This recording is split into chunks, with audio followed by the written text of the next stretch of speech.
নমস্কার বন্ধুরা, আজকে আমার দিদির জন্মদিন। তো শনিবার পড়েছে আমাদের এখানে কালী পুজো। তো সবার মিলে নিরামিষ খাওয়া, সেই জন্য শুধুমাত্র পায়েস করে দিদিকে নিয়ম রক্ষার জন্য পায়েসটা আজকে করে দেওয়া হচ্ছে। সানডেতে সমস্ত খাওয়ার আয়োজন করা হবে। সেই সানডের বড় ভিডিওটা তোমাদের সাথে অবশ্যই শেয়ার করব। আর একটা কথা জানো তো বন্ধুরা, শুধু আমার দিদির বার্থডে আজকে নয়, আমার মা বাপের বিবাহবার্ষিকী 19শে বৈশাখ আমার দিদির জন্মদিন এবং মা বাপের বিবাহবার্ষিকী একই ডেট। আর দেখো এখানে সন্দেশ দিয়ে দিচ্ছে আমার ছেলে, একটা গোটা সন্দেশ আমার দিদিকে পুড়ে দিয়েছে। তো এটা ঠাকুরের প্রসাদ। তারপর পায়েস নিয়ে একটু নিয়ে রক্ষার জন্য আজকে পায়েসটা মা দিয়ে দিচ্ছে মুখে। ব্যাপারটা বুঝতে পারছো আমার ছেলে কি করতে চাইছে? আমার ছেলে চেয়েছিল আগে মাকে খাওয়াবে, মানে ওর মাম্মামকে খাওয়াবে, কিন্তু আমার মা না ব্যাপারটা বুঝতে পেরে খাইয়ে দিয়েছে। সেই জন্য আমার ছেলের খুব কান্নাকাটি, এত কাঁদছিল কি বলবো। তোমার কান্না দেখে মানে তোমাদের কান্না পেয়ে যাবে এরকম ব্যাপার, এত কাঁদছিল, মনটা খুবই খারাপ লেগে গেছে।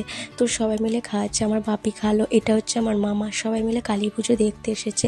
তো আমার সেজো মামাও খাইয়ে দিচ্ছে। তো সবাই মিলে একে একে খাওয়াচ্ছিল। তো আমার ছেলেকে কত বোঝাচ্ছিলাম, ঠিক আছে তুমি এবার খাও, অনেক রকম বোঝানোর চেষ্টা করছিলাম ভোলানোর জন্য।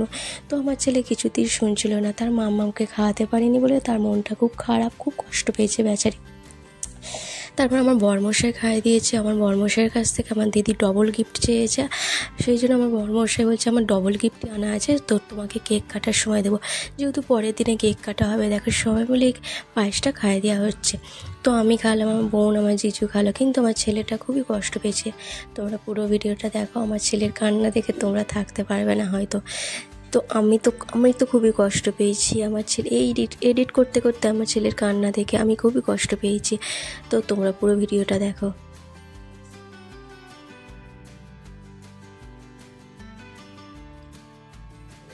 লাস্টে ওকে ভোলানোর জন্য ও যে গিফটটা এনেছে সবাই মিলে বোঝালাম, তুমি আজকে গিফট দাও, এটা হবে স্পেশাল বার্থডে, কারণ সবাই তো কেক কাটার সময় গিফট দেবে, তুমি আজকে গিফটটা দিয়ে দাও বলে অনেক কষ্টে বুঝিয়ে বুঝিয়ে পায়েসটা খাওয়ানো হচ্ছে। কিন্তু দেখো মনের মধ্যে একটু হাসি নেই, খুবই কষ্ট, খুবই কান্না করছিল।